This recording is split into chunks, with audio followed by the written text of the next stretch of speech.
समझती हूँ कि सरकार ना तो कोरोना की तरफ गंभीर रही है उससे निपटने के लिए, और वहाँ पे जो जनहित के कार्य हैं वो भी बड़े पैमाने पर बाधित हुए हैं। आगे फिर से बाधित होने की अभी भी हमें काफ़ी संभावना लगती है। ऐसे में वहाँ के राज्यपाल महोदय को इन सबको गंभीरता से संज्ञान लेते हुए, जैसे हालात है इस समय पद और वर्चस्व को लेकर, जिससे जनता वहाँ पे काफ़ी सफ़र कर रही है, तो मेरा वहाँ के राज्यपाल महोदय से अपील है कि ऐसे में वहाँ के राज्यपाल महोदय को इन सब ये जो वहाँ के जो हालात है उसको गंभीरता से उनका संज्ञान लेते हुए तो अपने संविधानिक दायित्व को भी उनको जरूर निभाना चाहिए। जब ऐसे हालात हैं वहाँ पे और जनता सफ़र कर रही है, तो ऐसे में वहाँ के राज्यपाल महोदय की जिम्मेदारी बनती है कि वे अपने संविधानिक दायित्व को निभाएं। ये भी मेरा उनसे पुरजोर अनुरोध है, अपील है। इतना ही नहीं बल्कि राजस्थान के मुख्यमंत्री श्री गहलोत ने बीएसपी के साथ लगातार दूसरी बार दगाबाजी करके व दल बदल कानून का खुला उल्लंघन करके हमारी पार्टी के विधायकों को जिस प्रकार से कांग्रेस में शामिल कराया है वह किसी से छिपा नहीं है, जिसके खिलाफ हमारी पार्टी माननीय कोर्ट में भी गई हुई है। तो ये लड़ाई हम पूरी लड़ेंगे। हाई कोर्ट में भी यदि हमें न्याय नहीं मिलता तो हम सुप्रीम कोर्ट में जाएंगे, लेकिन इस मामले को हम इस बार छोड़ेंगे नहीं। तो इस मामले को हम जरूर उच्च अदालत तक भी लेकर जाएंगे, और हमें माननीय अदालत के ऊपर पूरा भरोसा है कि हमें इस मामले में जरूर न्याय मिलेगा। तो इसके साथ साथ मैं आज ये भी कहना चाहती हूँ कि लगातार जो आप भी मीडिया में दिखा रहे हैं, जो खबरें मिल रही हैं, तो पूरे देश में कोरोना महामारी की संख्या लगातार बढ़ रही है। बड़ा गंभीर मामला है, और आज माननीय प्रधानमंत्री जी ने देश में कोरोना महामारी के बढ़ रहे मामलों को लेकर कुछ मुख्यमंत्रियों की बैठक बुलाई है। तो इस मामले में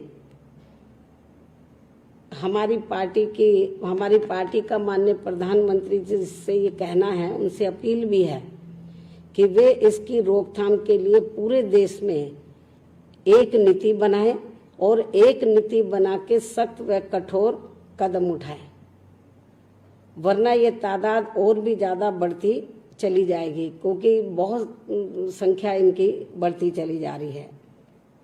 ये भी मेरा सरकार से ये कहना है, खासतौर से माननीय प्रधानमंत्री जी से, क्योंकि आज उन्होंने इस संबंध में मीटिंग भी बुलाई हुई है, और कल उन्होंने बाढ़ को लेकर मीटिंग बुलाई हुई थी, क्योंकि देश में कुछ राज्य बाढ़ से ज़्यादा प्रभावित है। उत्तर प्रदेश का खासतौर से पूर्वांचल एरिया, बिहार और भी कई राज्य बाढ़ से प्रभावित हैं। तो मेरा उनसे ये भी कहना है कि कोरोना महामारी के साथ साथ ये जो बाढ़ जो कुछ राज्यों में आई हुई है और कुछ राज्यों के क्षेत्रों में ज़्यादा आई हुई है, तो इस ओर भी केंद्र सरकार को, वहाँ की राज्य सरकारों के साथ साथ केंद्र सरकार को भी ध्यान देने की ज़रूरत है।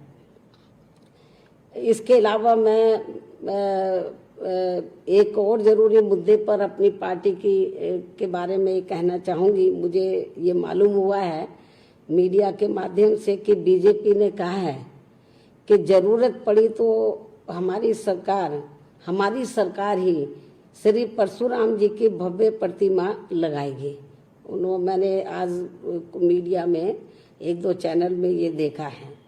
यदि ऐसा हो जाता है तो इसका हमारी पार्टी विरोध नहीं करेगी बल्कि स्वागत ही करेगी, और इस काम में बीजेपी की सरकार को देरी नहीं करनी चाहिए। मैं समझती हूँ इस काम को जल्दी उनको पूरा कर लेना चाहिए। लेकिन इसके साथ साथ इनके जन्मदिन की भी सरकार को छुट्टी जरूर घोषित करनी चाहिए, क्योंकि इनके अनुयायियों की ये जबरदस्त मांग भी है। तो ये भी मेरा उत्तर प्रदेश की योगी सरकार को ये कहना है। और यदि ये नहीं करते हैं, केवल मीडिया में ही हवाई बात करते हैं, तो फिर ऐसे में वरना फिर आगे चलकर यदि हमारी पार्टी को सरकार बनाने का मौका मिला तो फिर हमारी पार्टी की बनी सरकार ही इन दोनों कार्यों को खुद ही फिर पूरा कराएगी। तो ये भी मैं आज क्लियर कर देना चाहती हूँ, स्पष्ट कर देना चाहती हूँ। मुझे ये भी जानकारी है कि पूर्व राष्ट्रपति श्री प्रणब मुखर्जी की हालत पिछले 1-2 दिन से ठीक नहीं चल रही है। वे इस समय हॉस्पिटल में एडमिट हैं। तो हमारी पार्टी कुदरत से यही प्रार्थना करती है कि उनका स्वास्थ्य जल्दी ठीक हो जाए। इसके साथ ही आप लोगों को ये भी मालूम है कि कल श्री कृष्ण जन्माष्टमी है, तो उनके भक्तों को मैं एडवांस में ही आज हार्दिक बधाई व शुभकामनाएं भी देती हूँ। साथ ही उनसे ये भी मैं अनुरोध करती हूँ कि वे इस बार इस पर्व को कोरोना महामारी के चलते हुए अपने घर में ही मनाएं तो ये ज़्यादा बेहतर होगा। तो ये कुछ ज़रूरी बातें मैंने आप लोगों के सामने रखी हैं।